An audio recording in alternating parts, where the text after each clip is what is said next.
أعوذ بالله من الشيطان الرجيم. بسم الله الرحمن الرحيم.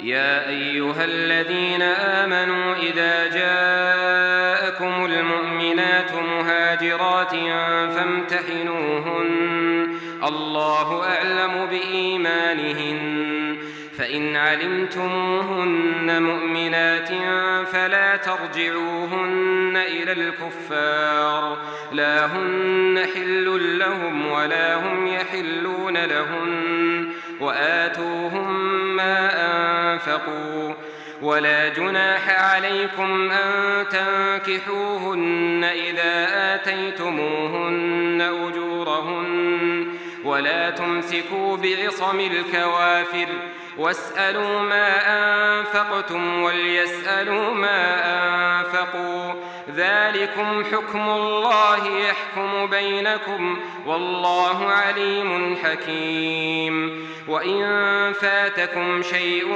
من أزواجكم إلى الكفار فعاقبتم فآتوا الذين ذهبت أزواجهم مثل ما أنفقوا واتقوا الله الذي أنتم به مؤمنون. يا أيها النبي إذا جاءك المؤمنات يبايعنك على ألا يشركن بالله شيئا ولا يسرقن ولا يزنين ولا يقتلن أولادهن ولا يأتين ببهتان يفترينه بين أيديهن وأرجلهن ولا يعصينك في معروف فبايعهن واستغفر لهن الله إن الله غفور رحيم. يا أيها الذين آمنوا لا تتولوا قوما غضب الله عليهم قد يئسوا من الآخرة كما يئس الكفار من أصحاب القبور. صدق الله العظيم. الحمد لله رب العالمين والصلاة والسلام على سيد المرسلين وعلى آله وأصحابه أجمعين أما بعد. سورۃ الممتحنہ کی یہ 4 آیتیں ہیں جن کی ابھی آپ کے سامنے تلاوت کی گئی. آیت نمبر 10, 11, 12 اور 13. ان 4 آیتوں میں اللہ تعالیٰ نے 3 اہم ترین احکام کا تذکرہ فرمایا. یہ وہ احکام ہیں جن کا تعلق پچھلی آیتوں سے ہے، کیونکہ جو 9 آیتیں گزر چکی ہیں سورۃ الممتحنہ کی،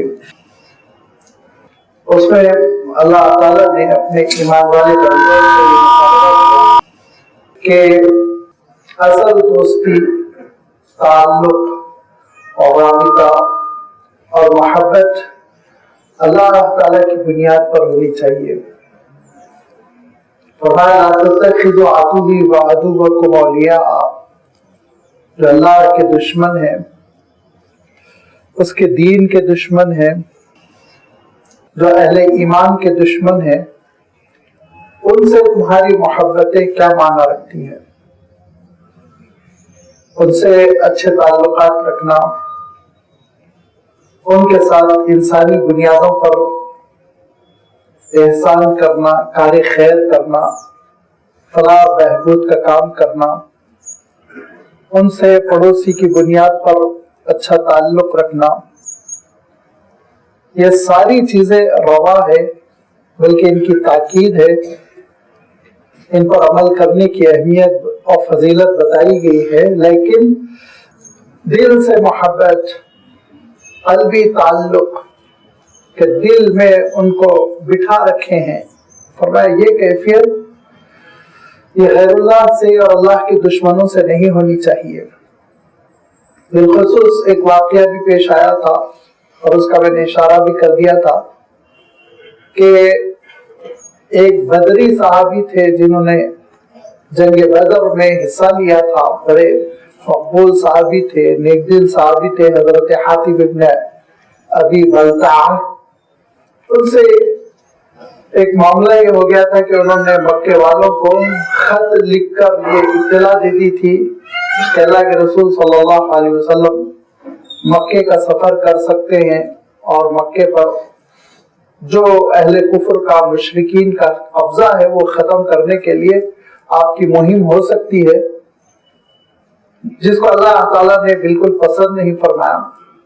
حضور اکرم صلی اللہ علیہ وسلم نے ان کا وہ خط برآمد کروا لیا اور ان کو سرزنش کر کر چھوڑ دیا گیا، کوئی سزا نہیں دی گئی، کیونکہ وہ بڑے سیدھے سادے تھے، کھلے دل کے تھے، مخلص مسلمان تھے۔ خطا یہ ہوئی تھی کہ اپنے خاندان والوں کو بچانے کے لیے جو مکے میں مقیم تھے، ان کی والدہ تھی، ان کے خود اپنے بچے تھے، جنگی صورتحال سے ان کو بچانے کے لیے انہوں نے یہ خط خفیہ طور سے روانہ کیا تھا۔ اللہ تعالیٰ ارشاد فرماتا ہے چاہے کتنی ہی رشتہ داری کیوں نہ ہو، جو دارالاسلام کے دشمن ہیں، جو مسلمانوں کے دشمن ہیں، ان سے رابطہ رکھنے کی کوشش نہ کرو۔ کہ حضرت ابراہیم علیہ السلام کا اسوہ دیکھو، انہوں نے اپنے والد سے، اپنے کنبے سے، اپنے خاندان سے کیسے برات کا اظہار کیا تھا۔ اِنَّا بُرَاءُ مِنْكُمْ وَمِمَّا تَعْبُدُونَ مِن دُونِ اللَّهِ، یہ کہہ کر چل پڑے تھے، ہجرت کے لیے نکل گئے تھے کہ میں تم سے بھی اور تمہاری یہ پوجا پاٹ سے بھی بری و ذمہ ہوں، میرا کوئی تعلق نہیں ہے۔ اگر مجھ سے تعلق جوڑنا ہے تو حتی تؤمنوا باللہ وحدہ، تنہا تنہا اللہ پر ایمان قبول کرو، تب جا کے ہمارے اور تمہارے تعلقات استوار ہوں گے۔ حضرت ابراہیم علیہ السلام کا یہ اسوہ اللہ تعالیٰ ارشاد فرماتا ہے تم سب کے لیے ایک آئیڈیل ہے، لقد کان لکم فیہ اسوۃ حسنۃ لمن کان یرجو اللہ والیوم الآخر، اگر آخرت پر ایمان ہے اور اللہ تعالیٰ سے ملاقات کا یقین ہے تو پھر حضرت ابراہیم علیہ السلام کے اس طریقہ کار کو اپناؤ کہ تمہارا جڑنا، تمہارا اتحاد، تمہاری محبتیں، تمہارے تعلقات ایمان کی بنیاد پر ہونے چاہیے، للہ فی اللہ ہونے چاہیے، اللہ کی خوشنودی کے لیے ہونے چاہیے۔ اور میں نے عرض کیا تھا کہ اللہ تعالیٰ کے لیے ملنا، اللہ تعالیٰ کے لیے جڑنا، اللہ تعالیٰ کے لیے محبت کرنا، اللہ تعالیٰ کے لیے کسی سے ناراض ہونا، اس کی اتنی اہمیت ہے، اتنی اہمیت ہے کہ حضور اکرم صلی اللہ علیہ وسلم نے ارشاد فرمایا کہ اللہ تعالیٰ قیامت کے دن اعلان کرے گا، یہ اعلان ہوگا، منادی ہوگی این المتحابون لجلالی، وہ لوگ کہاں ہیں جو محض میرے لیے آپس میں ایک دوسرے سے جوڑتے تھے اور محبت کرتے تھے۔ الیوم اظلهم فی ظلی الیوم لا ظل الا ظلی، میدان حشر میں اللہ تعالیٰ فرمائے گا آؤ میرے عرش کے سائے تلے کھڑے ہو جاؤ، آج اس سائے کے علاوہ کوئی سایہ نہیں ہے۔ اور حضرت معاذ بن جبل رضی اللہ تعالیٰ عنہ کی حدیث بھی میں نے بیان کی تھی کہ مسجد دمشق میں حضرت معاذ رضی اللہ تعالیٰ عنہ 30-32 سال کے نوجوان ہیں، اور ایک تابعی حضرت ابو ادریس الخولانی رحمۃ اللہ علیہ دیکھتے ہیں کہ 30 کے قریب اجلہ صحابہ ہے، ایجڈ معمر سینئرز ہیں، لیکن مشورہ لے رہے ہیں اس نوجوان سے، بار بار سوال کر رہے ہیں، پوچھ رہے ہیں۔ تو پوچھا کہ یہ بڑے بڑے اکابر صحابہ، کون سا ایسا نوجوان ہے جس سے بار بار رجوع کر رہے ہیں؟ تو لوگوں نے بتایا کہ تم جانتے نہیں، یہ بھی صحابی رسول ہے، حضرت معاذ بن جبل، جو علم اور تقوی کی بنیاد پہ بڑے ممتاز ہے۔ تو وہ حضرت ابو ادریس خولانی کہتے ہیں کہ میرے دل میں حضرت معاذ کی محبت گھر کر گئی، ایک جگہ بنا لی، اور میں یہ چاہتا تھا کہ ملاقات کروں، کچھ آپ کی خصوصی شفقت و توجہ کا اور آپ کی عنایتوں کا مستحق بنوں، لیکن بھیڑ تھی، مجمع تھا، موقع نہیں مل رہا تھا۔ لہذا لوگوں سے پوچھا کہ تنہائی میں کیسے مل سکتا ہوں؟ لوگوں نے بتایا کہ کل آپ بہت صبح سویرے آ جائیں، فجر سے بہت پہلے آ جائیں، تب شاید آپ کی ملاقات ہو سکے گی۔ ابو ادریس کہتے ہیں میں الصبح تہجد کے وقت پہنچ گیا تو دیکھا مجھ سے پہلے حضرت معاذ پہنچ چکے تھے اور آپ نماز ادا کر رہے تھے، میں پیچھے بیٹھا انتظار کرتا رہا۔